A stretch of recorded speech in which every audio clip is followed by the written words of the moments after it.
14 अप्रैल का दिन भारत के इतिहास में एक सुनहरे अक्षरों से लिखा हुआ दिन है। यह वह दिन है जब हम एक ऐसे शख्स को याद करते हैं जिन्होंने न सिर्फ भारत के संविधान को आकार दिया, बल्कि समाज के सबसे निचले तबके को ऊपर उठाने के लिए अपनी जिंदगी कुर्बान कर दी।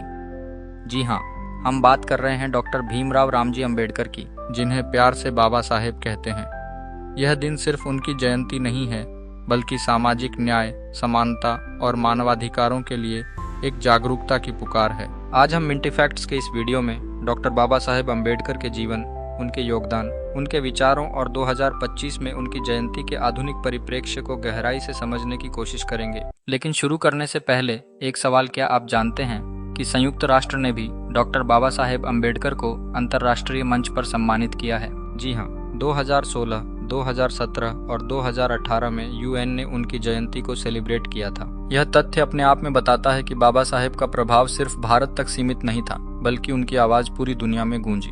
तो चलिए इस कहानी को शुरू से जानते हैं और देखते हैं कि 2025 में यह दिन हमारे लिए क्या खास लेकर आ रहा है। डॉक्टर बाबा साहेब अम्बेडकर की जयंती कोई साधारण आयोजन नहीं है। यह एक ऐसा मौका है जब हम उनके सपनों को फिर से याद करते हैं।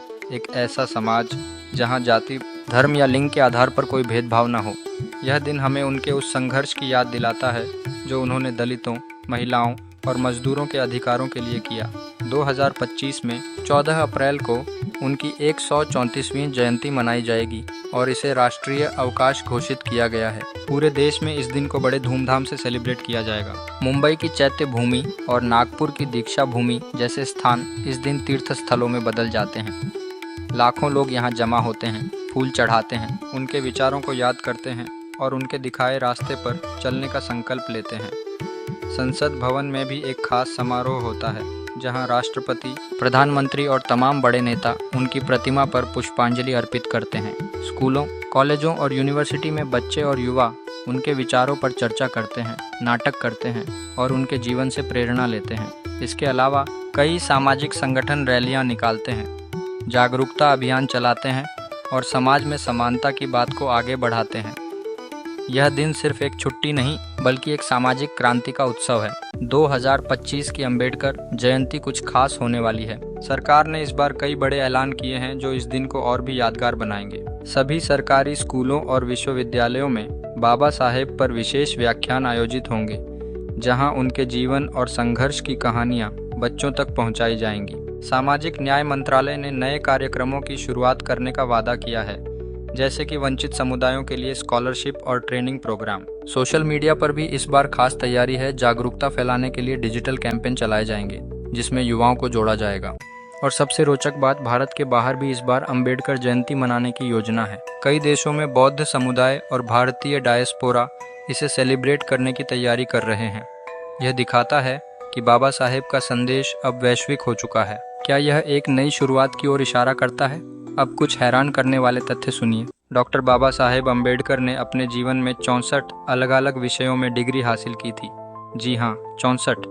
उन्होंने 9 भाषाएं सीखीं, जिनमें अंग्रेजी, फ्रेंच, जर्मन और संस्कृत शामिल हैं। उनकी किताब एनिहिलेशन ऑफ कास्ट आज भी दुनिया भर में पढ़ी जाती है और जातिगत भेदभाव को खत्म करने का एक मजबूत रोड मैप मानी जाती है। क्या आपने कभी सोचा कि एक इंसान इतना कुछ कैसे कर सकता है? उनका जीवन अपने आप में एक प्रेरणा है। डॉक्टर बाबा साहेब अम्बेडकर का जन्म 14 अप्रैल 1891 को मध्य प्रदेश के महू में एक बेहद गरीब और दलित परिवार में हुआ था। उस समय समाज में छुआछूत और भेदभाव अपने चरम पर था। बचपन में उन्हें स्कूल में अलग बैठाया जाता था, पानी तक नहीं छूने दिया जाता था। लेकिन इन सब के बावजूद उन्होंने हार नहीं मानी। उनकी माँ और पिता ने उन्हें पढ़ाई के लिए प्रेरित किया और बाबा साहेब ने ठान लिया कि वे न सिर्फ खुद को बल्कि पूरे समाज को इस गुलामी से आज़ाद करेंगे। उन्होंने कोलंबिया यूनिवर्सिटी से पीएचडी की, लंदन स्कूल ऑफ इकोनॉमिक्स से अर्थशास्त्र में डिग्री ली और बारेटलो बनकर कानून की दुनिया में कदम रखा। यह सब तब हुआ जब उनके पास न पैसे थे न संसाधन, सिर्फ एक जलती हुई इच्छा थी बदलाव लाने की। 26 नवंबर 1949 को जब भारत का संविधान अपनाया गया तो इसके पीछे बाबा साहेब का दिमाग और मेहनत थी। उन्होंने संविधान में ऐसी नींव रखी जो हर नागरिक को समानता, स्वतंत्रता और सम्मान की गारंटी देती है। क्या आप जानते हैं कि संविधान सभा में उनके भाषण इतने प्रभावशाली थे कि विरोधी भी उनकी तारीफ करने को मजबूर हो गए। उन्होंने यह सुनिश्चित किया कि भारत का कानून सिर्फ कागजों तक सीमित न रहे बल्कि समाज के हर कोने तक पहुंचे। बाबा साहेब का मानना था कि समाज का असली विकास तभी संभव है जब हर इंसान को बराबरी का हक मिले। उन्होंने जातिवाद के खिलाफ आंदोलन चलाए, मंदिरों में दलितों के प्रवेश के लिए लड़ाई लड़ी और पूना पैक्ट जैसे ऐतिहासिक समझौते किए। वे कहते थे, शिक्षा वो शेरनी का दूध है, जो पिएगा वो दहाड़ेगा। यानी शिक्षा ही वह हथियार है जो इंसान को ताकत देता है। महिलाओं के लिए भी उन्होंने बहुत कुछ किया। हिंदू कोड बिल के जरिए उन्होंने महिलाओं को तलाक, संपत्ति और बराबरी का हक दिलाने की कोशिश की। 1956 में जब उन्होंने बौद्ध धर्म अपनाया तो यह सिर्फ एक धार्मिक बदलाव नहीं था बल्कि एक सामाजिक क्रांति थी। लाखों लोगों ने उनके साथ बौद्ध धर्म अपनाया और जातिवाद की जंजीरों को तोड़ दिया। क्या 2025 में उनके विचार प्रासंगिक हैं? बिल्कुल हाँ। आज भी हमारे समाज में जातिगत भेदभाव की खबरें आती हैं। गांवों में, शहरों में, यहाँ तक कि नौकरियों और स्कूलों में भी लोग इसकी चपेट में हैं। आर्थिक असमानता भी एक बड़ी चुनौती है। गरीब और वंचित तबके आज भी हाशिए पर हैं। शिक्षा का अधिकार तो है, लेकिन क्या हर बच्चे को अच्छी पढ़ाई मिल रही है? बाबा साहेब के विचार आज भी हमें रास्ता दिखाते हैं। क्या आप जानते हैं कि भारतीय रिजर्व बैंक की नींव में भी बाबा साहेब का योगदान है? उनके अर्थशास्त्र के शोध पत्रों ने भारत की आर्थिक नीतियों को दिशा दी। वे सिर्फ समाज सुधारक नहीं बल्कि एक शानदार अर्थशास्त्री भी थे। डिजिटल युग में अंबेडकर जयंती की गूंज सोशल मीडिया पर भी सुनाई देती है। #अंबेडकर जयंती और #जय भीम जैसे हैशटैग हर साल ट्रेंड करते हैं। लोग उनके कोट्स शेयर करते हैं, उनकी तस्वीरें पोस्ट करते हैं और उनके भाषणों को सुनते हैं। YouTube पर उनकी जीवनी और विचारों पर ढेरों वीडियो हैं जो लाखों लोगों तक पहुंच रहे हैं। 2025 में यह प्रभाव और बढ़ेगा क्योंकि सरकार भी डिजिटल कैंपेन पर जोर दे रही है। डॉक्टर बाबा साहेब अंबेडकर का जीवन एक ऐसी किताब है जिसमें हर पन्ने पर संघर्ष और सफलता की कहानी लिखी है। उन्होंने हमें सिखाया कि हालात कितने भी बुरे हों, मेहनत और हिम्मत से सब कुछ बदला जा सकता है।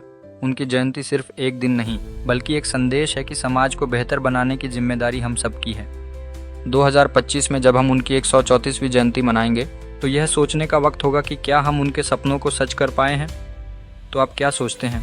क्या बाबा साहेब के विचार आज के समाज को बदल सकते हैं? हमें कमेंट में ज़रूर बताएं और इस वीडियो को लाइक और शेयर करना ना भूलें। जय भीम।